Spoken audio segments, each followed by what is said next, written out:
मनुष्य का जीवन उतार चढ़ाव से भरा होता है।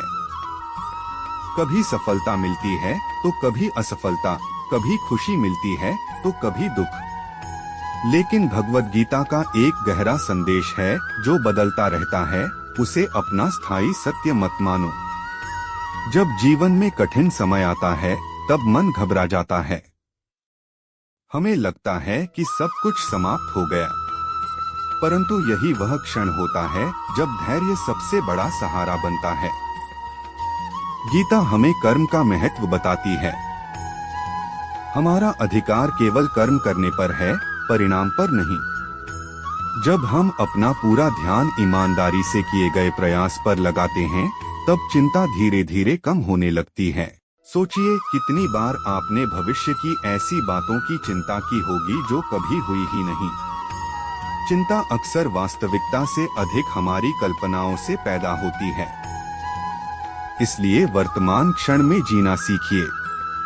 यदि किसी ने आपका साथ छोड़ दिया है, यदि आपके अपने आप को समझ नहीं पाए, तब भी अपने मूल्य को कम मत समझिए।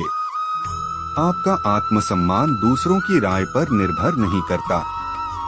हर कठिन अनुभव आपको कुछ सिखाता है। असफलता धैर्य सिखाती है, संघर्ष साहस सिखाता है और प्रतीक्षा विश्वास सिखाती है। अपने मन को बार बार यह याद दिलाइए कि मैं अकेला नहीं हूँ। ईश्वर हर परिस्थिति में मेरे साथ हैं। जब यह विश्वास भीतर जागता है, तब भय कम होने लगता है। क्रोध, ईर्ष्या और तुलना मन की शांति छीन लेते हैं।